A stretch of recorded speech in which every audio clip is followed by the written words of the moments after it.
Tem um lugar do seu lado? Tem um lugar do seu lado? Levante sua mão se tiver. Tem? Olha lá atrás, aqui. Olha o pessoal com a mão levantada. O pessoal do acolhimento, aqui na frente. Ó, pessoal com a mão levantada aqui. Acomode aí o pessoal, por gentileza. Olha aí, o pessoal com a mão levantada.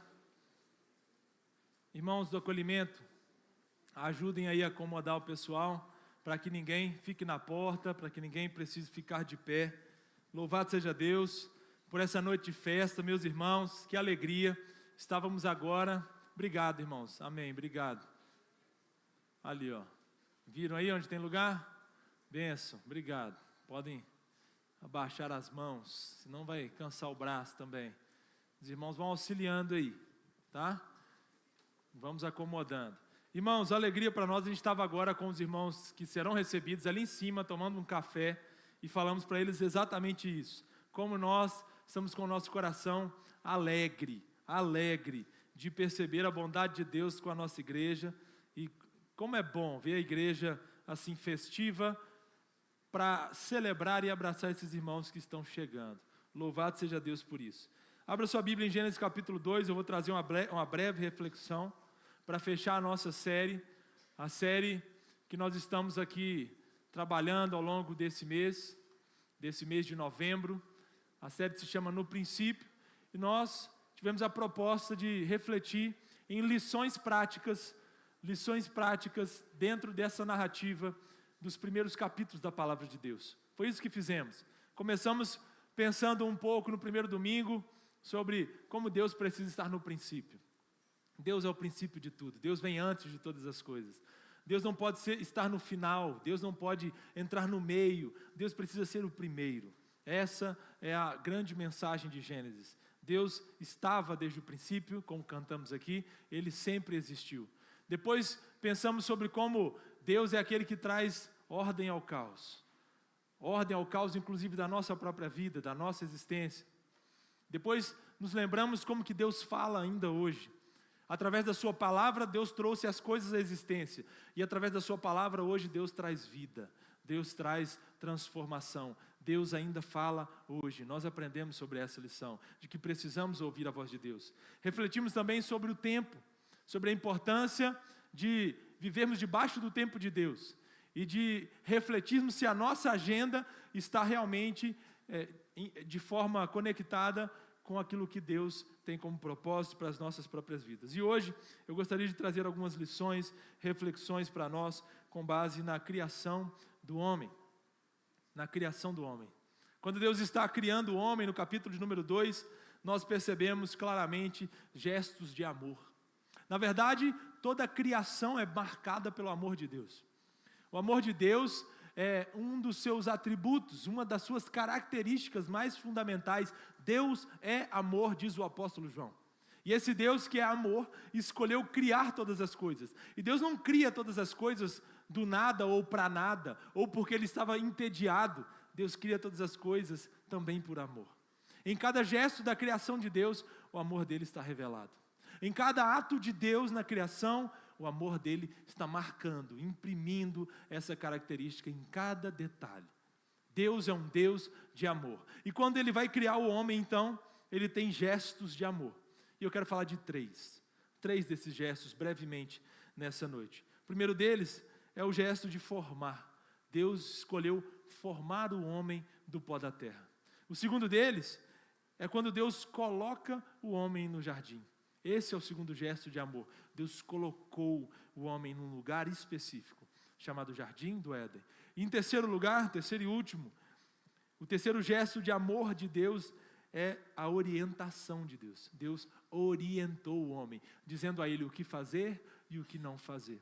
Todos esses gestos são marcados pelo amor de Deus. Deus então formou, Deus colocou e orientou. Três coisas. Deus formou, colocou e orientou. E eu não sei se você já teve a oportunidade de perceber isso, mas quando a gente experimenta uma comida feita por vó, já teve essa experiência?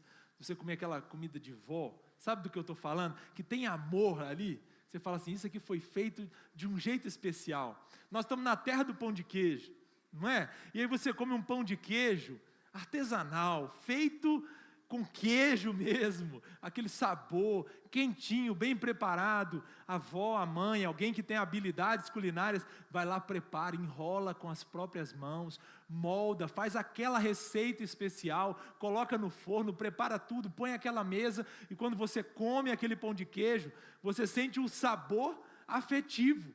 Você fala, isso foi preparado por alguém que ama. Por alguém que ama o que faz, que ama aqueles que está servindo. E é mais ou menos isso que a gente precisa ver no ato criativo de Deus. É mais ou menos assim que devemos enxergar a maneira como Deus faz, como Deus escolhe fazer. Ao contrário do que os outros relatos em volta, os relatos de outras culturas em volta do povo de Deus, Moisés está escrevendo isso aqui para o povo de Deus, e em volta haviam outras culturas que relatavam outros deuses. Mas Moisés traz uma perspectiva diferente, e ele quer mostrar que o Deus dos hebreus, o Deus de Israel, é um Deus relacional, é um Deus que consegue, ainda sendo santo, mesmo sendo poderoso, mesmo sendo grande, escolheu se importar, escolheu se aproximar de criaturas imperfeitas, de criaturas limitadas, da sua criação. E é isso que Deus faz ao longo de toda a narrativa. Ainda que aqui nesse momento, o homem ainda não tivesse experimentado o pecado, mesmo assim, o homem está num patamar muito inferior ao de Deus, mas ainda assim Deus escolhe se relacionar com ele. O primeiro ato então está no verso de número 7, e a palavra de Deus diz assim, Gênesis 2, 7, estou usando a NVT, Gênesis 2:7. Então o Senhor Deus formou o homem do pó da terra, soprou o fôlego da vida em suas narinas, e o homem se tornou ser vivo. Deus formou Adão. Deus escolheu colocar as mãos no pó, no barro, e moldar a sua criação. Deus se aproxima. Ele não só fala e as coisas vêm à existência, mas Ele também se aproxima, Ele se envolve com a criação, e isso é um ato de amor. Quando olhamos para os Salmos, nós percebemos que Davi entendeu isso, e Davi vai dizer, quando eu estava no meu ventre, eu era uma substância ainda informe, todos os meus dias já estavam escritos. Eu me lembro, irmãos, da primeira vez que a gente fez um ultrassom, quando a gente estava esperando ainda, né, Esté estava com poucas semanas de gestação, e a gente foi fazer um ultrassom, e eu já ouvi o coração do João, aquele coração acelerado, batendo rápido, e aí o nosso coração acelera também, porque a gente fala, meu Deus, não dá para ver nada, não tem nada ali na imagem, eles põem uma seta assim para dizer, aqui tem um ser humano sendo formado, porque não tem muita coisa ainda, mas já tem um coração batendo. Deus estava formando ele no ventre. O Deus das Escrituras é o Deus que molda cada um de nós. Por isso, ainda que você tenha um irmão gêmeo, ainda que você tenha alguém que parece igual a você, é diferente. Ele nunca vai ser igual a você. Não tem ninguém igual a você nessa terra. Sabe por quê? Porque o Deus Criador, que ama, escolheu criar você do jeito que você é. Exatamente do jeito que você é. Esse é o gesto de amor que nós aprendemos nas Escrituras. Deus escolheu moldar cada um de nós e escrever cada um dos nossos dias. Esse é o Deus que nós servimos. Esse é o Deus de Gênesis. Esse é o Deus que escolhe como seremos. Que diz, é exatamente assim que você deve ser. Escolhe as nossas personalidades, as nossas características físicas, que diz como nasceremos, exatamente do jeitinho que Deus quis. Talvez os seus pais não te planejaram. Talvez não fizeram muitos planos sobre você. Talvez você nasce num contexto inesperado. Mas a palavra de Deus nos apresenta um Senhor Deus, um Deus relacional, que escolheu se aproximar e planejar e moldar você. Você é planejado por Deus. Deus planejou você. Deus planejou cada dia da sua vida. Deus planejou cada detalhe de quem você é. Ele fez isso, porque esse é o Deus das Escrituras. Essa é a história da humanidade. Essa é a lição da criação. Deus nos ensina isso. A segunda coisa que Deus faz é colocar o homem no jardim. Deus formou, e em segundo lugar, Deus colocou. Deus, diz a palavra, que Ele plantou um jardim. Olha que bonito isso. No Éden. Éden era uma região. Lá no Éden, nessa região, e Éden significa lugar de deleites. Você imagina se lá era bonito? Você imagina se era bom o lugar? Se dava para desfrutar realmente? Lugar de deleites, lugar de prazeres. E é nesse lugar, chamado Éden, que Deus escolhe plantar um jardim. Deus planta um jardim e coloca Adão ali naquele lugar. Põe Adão no jardim e fala para ele: Adão, aqui você vai cultivar e guardar. Eu, de vez em quando, assisto um seriado, uma série, na TV, que mostra um pessoal que gosta de aventura. Não sei se vocês já viram essa série. O pessoal que gosta de aventura, eles aceitam um desafio de ir para o meio da selva e ficar lá dias, passando dificuldades extremas, para que sobrevivam durante esses dias, 15, 20, 30 dias. E eles ficam lá. Mas eles não estão no jardim do Éden. Eles estão num lugar que não tem alimento, e eles precisam caçar para comer. Às vezes eles passam dias sem ter nada para comer. Sem ter nada para comer. Eles não têm água, eles precisam procurar em algum lugar onde encontrar uma água que seja própria para o consumo. Eles não têm onde se proteger do frio, não têm onde fugir do calor. Eles têm medo dos animais peçonhentos, dos animais selvagens. É realmente um ambiente terrível. Mas, irmãos, esse não é o ambiente que Deus criou para que Adão estivesse. Ao contrário disso, Deus planta um jardim onde ele tinha tudo que ele precisava, onde ele tinha toda a provisão. É verdade que depois da queda, depois do pecado, o homem perdeu esse privilégio. O homem perdeu esse relacionamento. Escolheu desobedecer a Deus e acabou se afastando dessa oportunidade. Mas é verdade também que ainda hoje, Deus continua nos colocando em lugares muito específicos. A lição que eu quero extrair para nós é que Deus também te colocou, eu sei que Ele não te colocou no jardim do Éden, mas Deus continua sendo o Deus soberano que nos coloca exatamente onde Ele quer que nós estejamos. E ninguém está fora do lugar. Às vezes a gente olha para o nosso país e a gente pensa assim: poxa, poderia ter nascido num país de primeiro mundo. Não é assim que a gente pensa? Você já pensou isso? Eu já pensei, tá? Se você nunca pensou, eu já pensei. Nossa, eu poderia ter nascido num país melhor, num país mais próspero, que tem mais facilidades. Poderia ter nascido num outro país. Mas, irmãos, isso às vezes é um comportamento reprovável nosso. Nós deveríamos pensar que Deus nos colocou exatamente onde Ele quer que nós estejamos. Às vezes reclamamos das nossas famílias. Deus, olha a minha família, olha onde é que o Senhor me colocou. Olha isso aqui, olha quem são meus pais, olha o contexto que eu estou. Mas às vezes a gente deveria refletir que é exatamente ali que Deus quer que você esteja. É exatamente nesse lugar que Deus quer que você mostre a luz dEle. Que você brilhe a luz do Evangelho, que você mostre a diferença. Mas ao invés disso, apenas reclamamos. Aprendemos que Deus é aquele que amorosamente nos coloca nos lugares onde estamos. Você não está por um acaso nesse contexto. Você não está por um acaso na sua família. Você não está por um acaso no seu trabalho, na sua faculdade, na sua escola. Você não está por um acaso nesses lugares. Você não está aqui hoje por um acaso. Não existe acaso para Deus. Deus conduz a nossa vida e nos coloca no devido lugar. A minha pergunta para você nessa noite é: o que Deus quer falar com você nessa noite para Ele te trazer aqui? O que será que Deus tem com você para que Ele te trouxesse até aqui? Porque Deus permitiu que essa noite, nesse exato dia, você estivesse exatamente onde você está. Porque Ele permitiu que você passasse por cada uma das dificuldades que você enfrentou. Não é porque Deus está te castigando quando nós enfrentamos as dificuldades. Não é porque Deus tem prazer na sua dificuldade, mas é porque Ele amorosamente está nos moldando, está nos conduzindo para o seu plano, está nos conduzindo para a sua vontade. E Ele te colocou exatamente onde você deve estar. Por isso, ao invés de reclamar do contexto em que você vive, comece a pensar o que Deus quer com você nesse lugar. O que Deus quer fazer através da sua vida nesse lugar. O que você precisa fazer diferente nesse lugar. Porque isso muda tudo, queridos. Isso muda a nossa perspectiva completamente. Completamente. E por último, Deus orientou.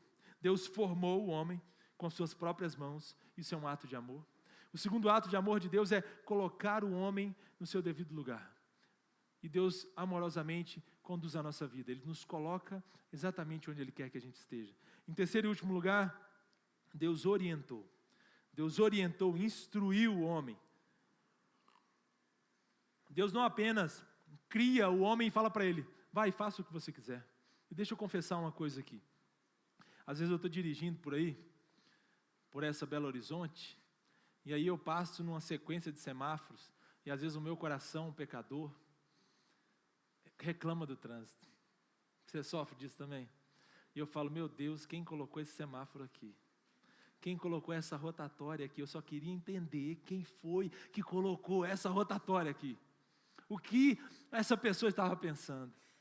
Qual é a lógica disso? Sair do sinal, sair do semáforo, 10 metros depois tem outro, ele está fechado, eles não conversam, eles não têm diálogo. Meu Deus, fechou, abriu agora, fechou o outro. Só pode ser pegadinha e a gente murmura. E o coração fica nervoso, angustiado, a gente está sempre com pressa.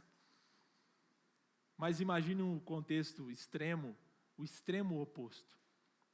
Imagine um cenário onde o trânsito não tem mais semáforos. E talvez você diga, que maravilha, num primeiro momento.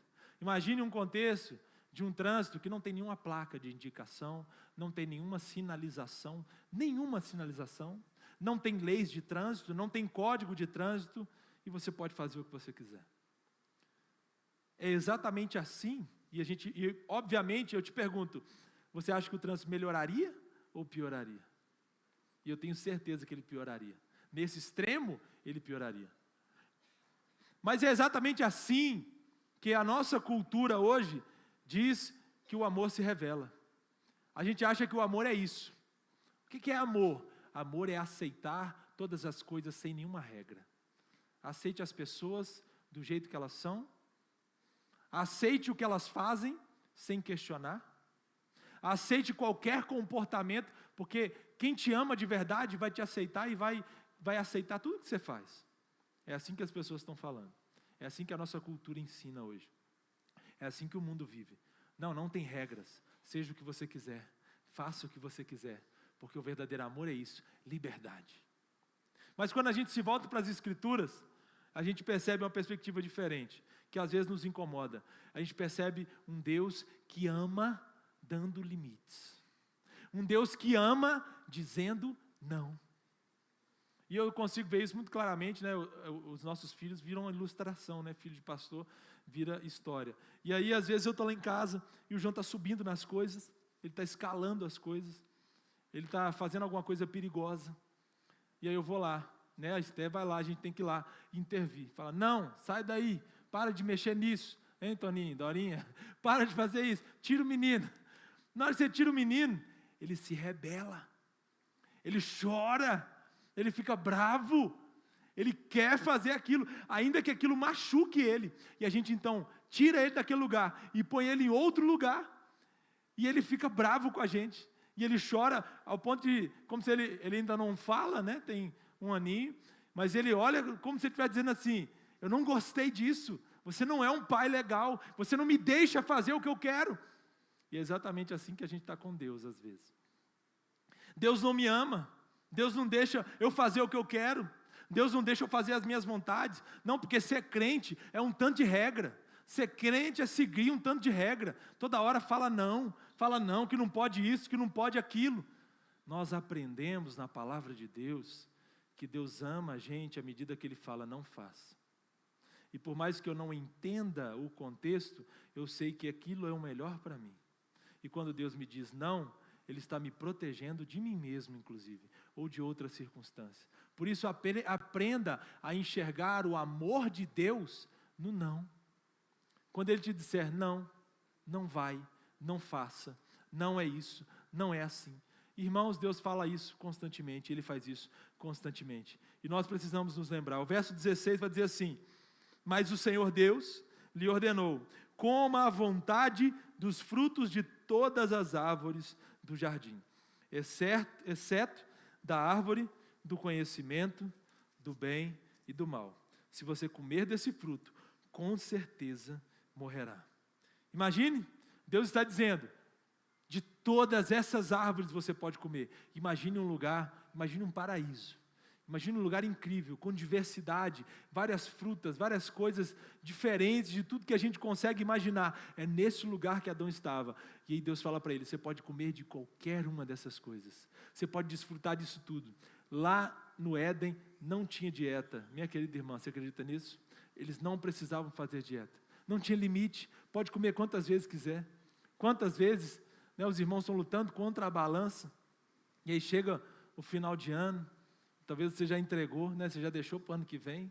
Você fala, Deus, ano que vem eu faço dieta, porque esse ano não dá mais, é confraternização atrás da outra, e é isso e aquilo, entregou. Não sei qual que é a sua realidade. Lá não tinha dieta. Adão, pode comer livremente tudo que você quiser. Está liberado. Só tem uma árvore que você não pode comer. Deus deu claramente a orientação, dizendo, isso pode, isso tudo pode, essa partezinha não pode. E é exatamente essa que Adão e Eva escolheram comer. Comer, desobedecendo ao próprio Deus. Mas por último, por fim, meus irmãos, eu concluo, além desses gestos de Deus, esses 3 gestos, Deus formou o homem, Deus colocou o homem num lugar específico, e Deus orientou o homem do que ele deveria fazer ou não. Eles não estavam enganados, assim como nós também não estamos. Deus não nos deixou ao acaso para que a gente fizesse o que quisesse. Por amor, Ele nos dá limites. Mas isso não termina por aí. O próprio Deus que estava envolvido na criação, escolheu encarnar, escolheu assumir forma humana, e nós o chamamos de Jesus Cristo. E esse Deus pisou nessa terra.